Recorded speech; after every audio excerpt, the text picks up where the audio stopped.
Now I'm in the private sector, but I've only been there for a few months. I was with California Department of Food and Ag in the spring and spent over 3 years with Department of Food and Ag working with them on a variety of animal ID projects on multiple species. So I acquired a lot of experience dealing with implementation of animal ID technologies and traceability issues when it came to disease, especially with our recent tuberculosis event involving the TB task force. That was an excellent experience for me. So what I'm going to do is go through our analysis. Obviously, there's quite a bit of overlap with the study that Kevin just presented, but I think we also have some unique items that will come out in our projects and some different perspectives. But given that we both did our projects independently, there is a lot of common ground. So we did analysis of the costs and benefits. We focused on beef, dairy, and the sheep industries in California. I will also say we did spend some time actually looking at the goat industry. I'm not going to present any of those results, but we actually did have some dialogue with some of the goat industry folks. And we did multiple segments, and the beef and dairy is what I'll focus on today. We did do a second analysis that involved the state of California and California Department of Food and Ag. And so some of our tools that we built for looking and budgets that we built actually are specific to California Department of Food and Ag, which is beneficial for other states when they want to go and look at what will be the cost impact to a state agency. In addition to UC Davis, who did the survey development, the modeling, industry interviews, and analysis, Chico, California State University Chico, and Cal Poly San Luis Obispo also were very involved, especially in field data collection. They did a lot of the survey development. They actually went on farm or on ranch and collected a lot of the data and conducted a lot of the producer interviews. So it's really important because they actually were the boots on the ground workforce that went out and collected all of our field data. And then obviously California Department of Food and Ag, myself, and then also Victor Velez, and many people at California Department of Food and Ag contributed to both the producer side but also very heavily on the state analysis. To kind of go through some of the project methods to kind of set the context for what we did, we went out and interviewed producers with different types and sizes of operations. So we had a field data component. I will emphasize it was sometimes hard to get out of any one producer all the information we needed to populate to do our modeling. So a lot of times we were getting maybe 30 or 40% from one producer, and we assembled a database of information to help populate our models and parameterize. We were doing a lot of time and motion studies, so we actually went out and talked to producers. We interviewed them, but we were actually there the day they would be collecting data using ID technology. So if they were using an RFID reader, we were actually physically taking the time it was taking for them to process animals through. And comparing that against maybe a traditional where they might be branding calves or running them through a squeeze chute and just using plastic ear tags or some other technology. So there was a lot of time and motion study involved, and we were also looking at the time, taking into account routine management practices. And that was, I think, beneficial in some of the results that I'll present, especially on the labor side. If we had gaps in the data, we would use expert opinion. We would call people that either in the animal science field or in the industry to help fill those gaps or pull the information from the literature. One of the things that was very helpful was having Dr. Caja from Spain there, because he had done so much research in this area. He had already resolved some of those issues, so we would lean on him a little bit to help fill some of those gaps. We also had to manage the challenges because of when we started this project. There were some changes going on with implementation of a national traceability system, and so it made it a bit challenging because what we had originally submitted for a proposal versus what was happening, we kind of had to change on the fly a few times. But USDA was great to work with, and they were very accommodating for that. Most producers were happy to cooperate. But one of the things we found, especially when analyzing the benefits, is they said, well, I'd be happy to give you the data, but I'm just getting started, so I honestly don't know. So sometimes information wasn't there, not because they didn't want to provide it. They simply just didn't have the information available. And we had this with some of the dairy industry. So the next few slides I'm going to go through basically emphasize kind of the general structure of the model, and I'm not going to spend a lot of time in here because just like Kevin mentioned, there's a tremendous amount of detail. Our report was quite lengthy also, and so we could spend a couple of days just talking about any one of our reports. So I'll walk you through it in a kind of a quick fashion. But we're looking at net present value of benefits and costs, looking by things like looking at premises registration, animal ID reporting and tracking, taking into account net present value analysis. We were looking at different animal sectors, as I mentioned, beef, dairy, sheep, and goats, looking at different ID devices ranging from visual tags to RFID. We did early on look at other technologies like bolus technology, implants, but we had to focus it down to what would be used by the industry in California. The one thing I will emphasize that's nice about our modeling effort, and as well as the one led by Kansas State, is these models were built and they have a lot of future use as far as it's not a one-time project. You can go back in, ask different questions, and reparameterize the model, either input different information, and then be able to analyze different scenarios. And that's one of the big benefits out of both these projects, is there's a lot of future potential to use the model to address other questions. We took into account different devices, sizes of operations, as I mentioned. And then we were looking at both the primary benefits and secondary benefits. Primary benefits, I'll go into the detail, but essentially those that are animal health related, where the secondary benefits are marketing and management. And looking at adoption of technology. We did have a lot of interaction with our Center for Disease Modeling research group run by Dr. Tim Carpenter at UC Davis. We spent a lot of time talking to his team about modeling efforts because they deal on a day-to-day basis with trying to figure out how disease spreads, especially with foot and mouth disease, and they've also done a lot of work with tuberculosis.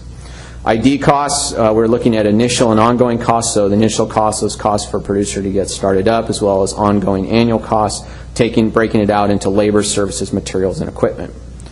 And then, as I mentioned earlier, we did do the state federal government analysis, which was led by grad student Lisa Bennett, along with Dr. Butler, and they looked at it at the CDFA level. So when we go to looking at costs of animal ID, we started out there. Obviously, it's easier to estimate. There's more information available compared to doing the benefits side. And as I mentioned, you know, one of the challenges with presenting this information is there's so much information. Cooking it down into the high points can sometimes be challenging. It'd be easier if I had a half a day and Kevin had half a day and we just went through from start till finish. But I think you'd probably need a big pot of coffee while we walk through this. But there's a lot of great information, and it's a lot of fun to study it and look at things that you assume going into it, or prior ideas going into it, and things that producers told us, and then what we saw on the other side. This schematic basically shows a flow diagram of our benefit cost model, looking at some of the inputs for the model, including the number of animals, how many readings. You know, we took into account in the model how many times a producer would read an animal, physically scan the animal, or write something down. Taking into account equipment costs, ID costs, devices, you know, tag pliers, things like that. And this is one for the cow-calf, for a cow-calf scenario, which is the one I'm going to use as my example today. We also had a lot of different budgets for all different industry segments. We did have to focus it down to ones that we could actually capture data on. And so, but I'm going to use the beef cow-calf industry in California as an example. So we had different inputs, things like number of animals, size of the herd, number of readings, number of times animals were actually processed through the chute. So in addition to being out there to collect the data, we also would interview the producer to get an idea of how many times they would gather the cattle to process them different times of the year, and use that in our modeling. So again, I just went through the modeling very quickly. It's very high level. There's a lot of detail. I don't want to de-emphasize the intricacy and the detail that's involved in these models. There's a lot of work that went into them, but in the essence of time, let's get right to the results. Costs are directly and inversely proportional to size of operation. Shouldn't be any big surprise. Smaller operations are going to incur a higher cost. When we're looking at complete RFID systems, that means the full system of going out and buying a reader, software, computers, everything I could possibly get to have the most elaborate system possible. It's going to be more expensive for smaller producers. And I think Kevin made that point, and it shouldn't be a big surprise. But again, it was good to bring up that do they really need to be doing that, and what do you need to be doing just to meet the animal health primary benefits needs versus management implementation.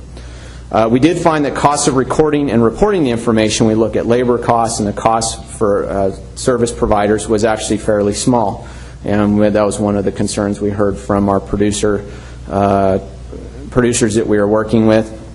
Visual ID is obviously cheaper, and that's what we found in our analysis. However, it's compromised because there's a lack of electronic information, and the ease of data collection as well as looking up information is a lot tougher.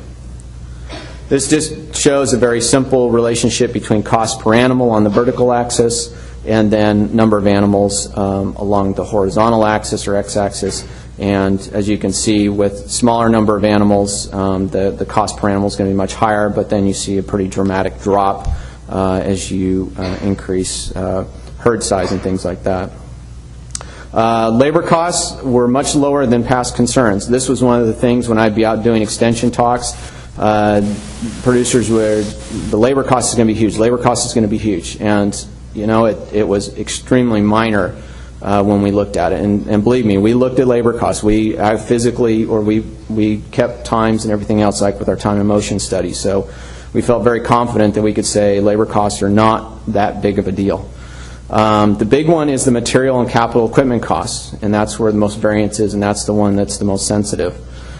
We did do, based on after we got done with our project, we said, okay, for the smaller producer, especially, or those producers where they may need to reduce costs in small and medium-sized operations, can we look at strategies or cost reduction strategies? And we found with several cost reduction strategies that we could reduce initial costs and annual costs. Initial costs by 60 to 70% and annual costs by 40 to 50%. And we were looking at a producer having a full elaborate system with every possible piece of technology they could have, all the way down to the absolute bare minimum of just putting the tag in and getting a premise ID, and that was it. And then a few other scenarios in between. And what we found is we could make a dramatic difference in the cost. Now, the producer would be giving up some secondary benefits, future benefits on the management side. But we went through that exercise to see if we could make a big dent in the cost. This slide essentially looks at what's the minimum benefit or minimum returns, basically to offset the cost for a beef cow calf operation. And the lines, and I'll walk you through them, basically represent the horizontal axis is number of animals ranging from 25 to 1,000 animals, and on the benefits side we have $0 to $25 on the vertical axis. So the red line down below is visual ID and the trend there. The blue line for RFID static basically means using an RFID tag with a handheld reader, and then the RFID dynamic, the green line, the top line, is basically a panel reader setup. So it shows the differences between the technologies in terms of benefits or break-even cost, you can think of it that way, as well as how that trend changes from smaller herds to larger herds. This is a feedlot situation, so you can see some differences when you're dealing with larger number of animals. In this case, we're starting with 5,000 animals and going to 75,000. There's a difference between the visual ID and the RFID technology. However, you can see that the panel reader technology and handheld reader comparison gets much closer, obviously because they can dilute out the fixed cost. These slides are a little bit tough to see, but basically we went through the same exercise with the dairy industry, and one thing we found with the dairy industry is producers were obviously able to get their break-even or their minimum benefits costs down much quicker because they're using the technology on a daily basis. In our interviews with dairy producers, it was much easier for them to realize at least a perceived return on investment quicker than when we interviewed with our beef producers, which is obvious. They're using it every single day, and we actually had some good examples talking to producers, especially ones that had implemented, and we went back several years later and talked to them. A lot of them were very happy with the technology, and we're seeing a lot of benefits, especially in reduced costs for a variety of different parts of their operation. In terms of benefits, we broke benefits down to primary and secondary benefits. Primary benefits are those for dealing with outbreaks of disease and the animal health side. Secondary benefits are management and marketing associated. The challenge with primary benefits is it's hard to quantify the information because there was simply a lack of information, or it was hard to pin it down based on a variety of different variables that we're looking at in the model. We did look at situations with foot and mouth disease outbreaks. And we also looked at several past disease events when we did our state analysis with CDFA, especially with tuberculosis and past brucellosis events. One thing I'll emphasize here, and I've sometimes producers in our analysis say, well, you're just focused on the big disease events like foot and mouth disease, and one thing we tried to bring out is technology like this and having a system in place would actually be used on a daily basis, because routinely we're looking up and doing traces almost, on a weekly basis for a variety of different diseases. So it's one of those things that when we go out and talk to our producers, especially when we emphasize this report, we did use foot and mouth disease, but the technology would be used almost on a daily basis. The results showed it was basically difficult to look at the primary benefits because of, analyzing the benefits that were specific to a disease event. The probability that it actually occurred might be quite small, and it was dependent on level of participation with the national traceability system. Major findings on the benefits side, it's really dependent on level of participation, and we had to make a lot of strong assumptions, and it had to do with the information that was available to us. So we did everything we could to accumulate as much benefits information, did a lot of interviews, but again, we still were faced with having to make some assumptions in our modeling efforts.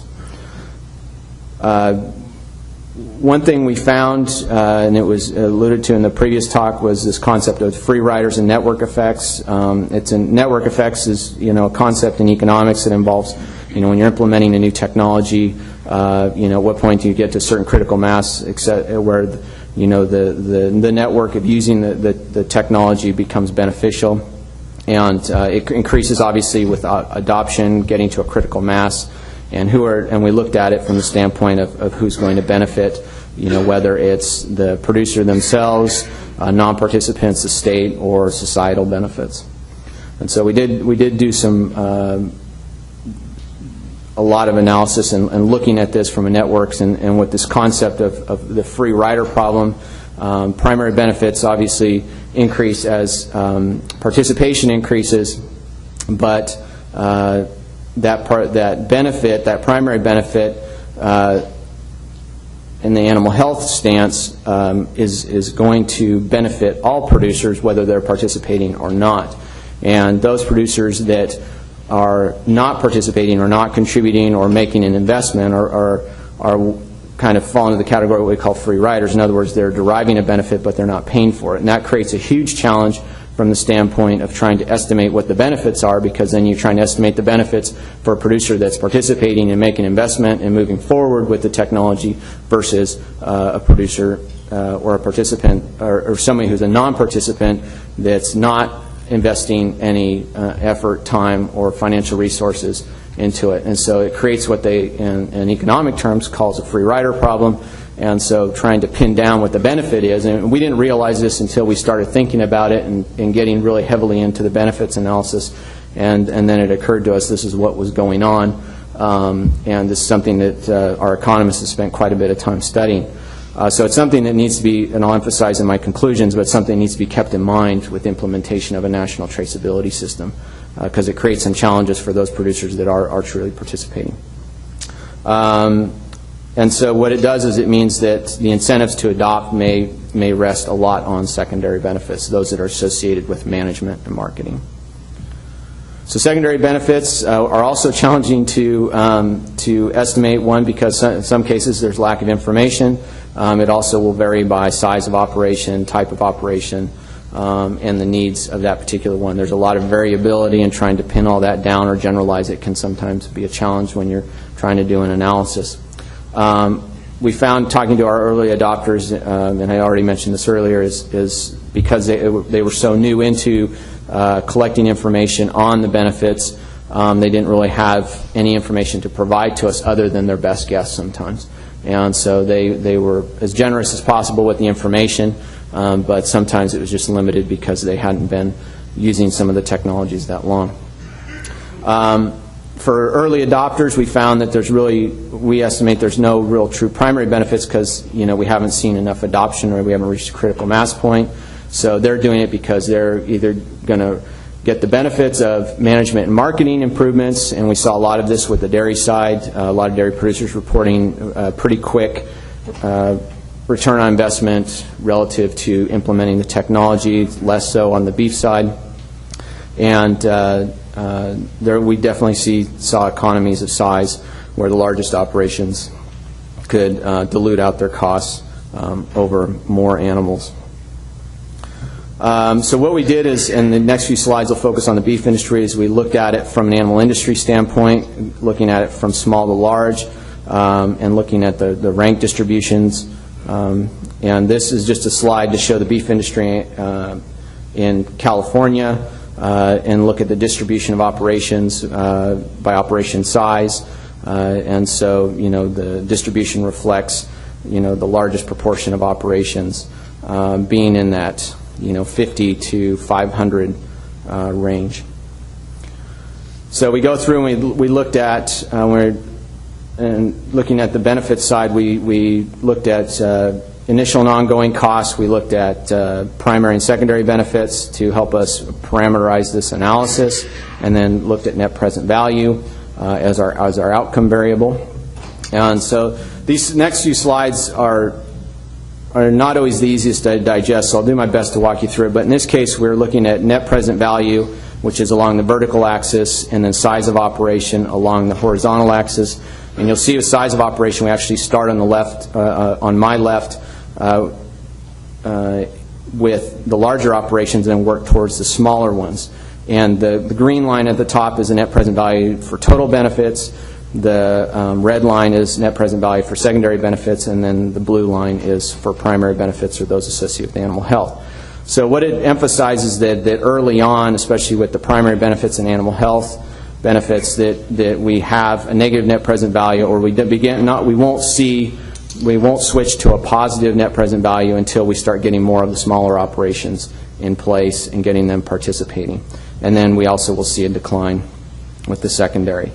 When we look at situations or the net present value for secondary benefits, those are positive for operations above, a size of 400 animals.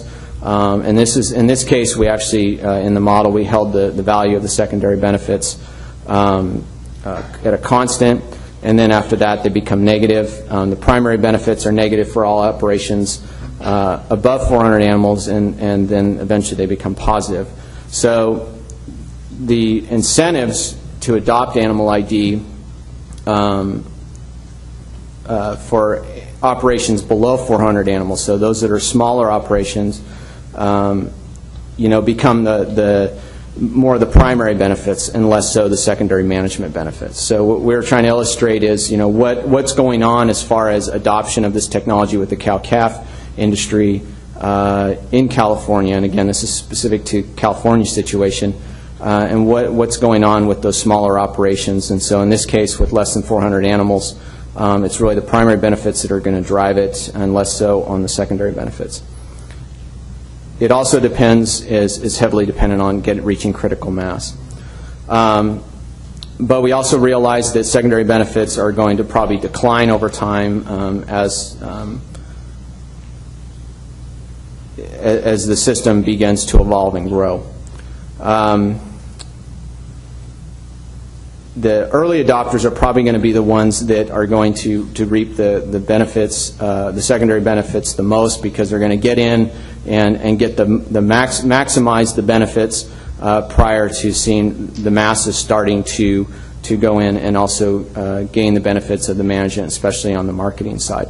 I don't think, one of the things with some of the benefits we see, secondary management marketing benefits, they may be a benefit now, but in the future they may switch to actually being a discount possibly, and we had some discussions with industry in California about concerns that, would they lose the benefits, and then it would be just a standard industry practice.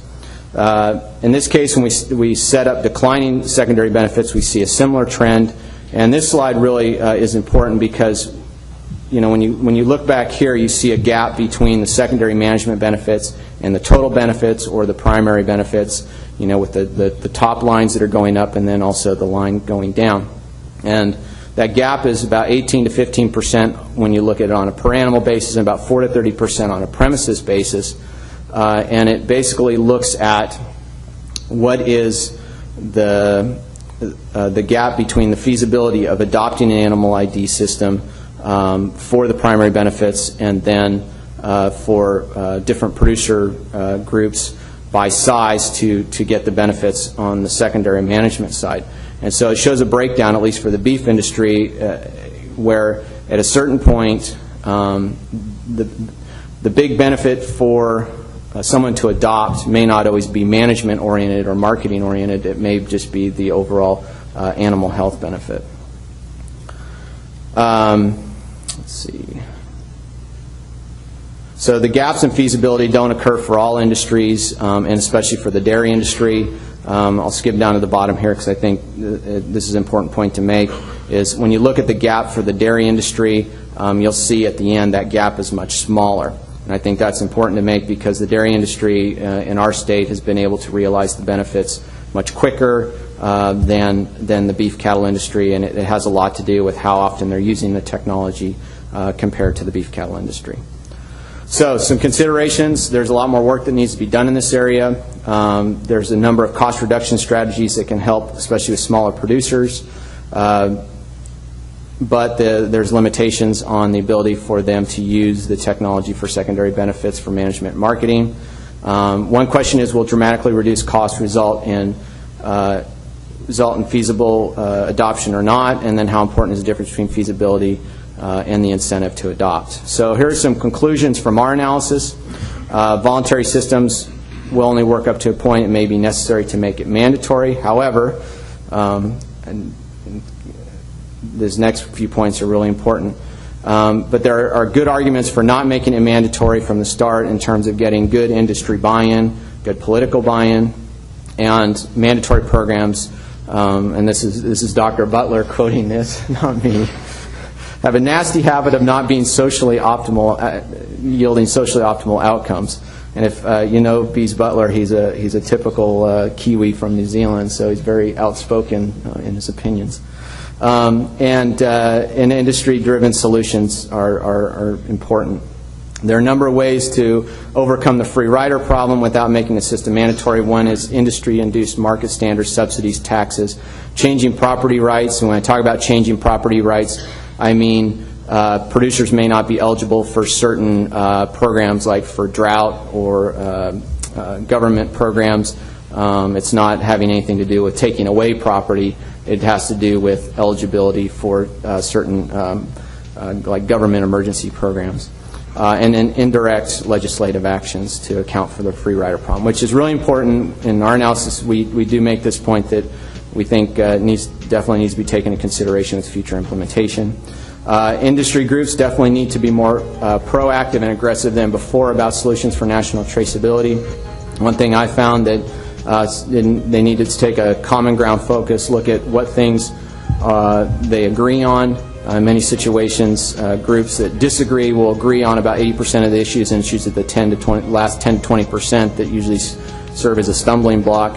And our trading partners right now, as many of you know, are already accelerating out in front of us.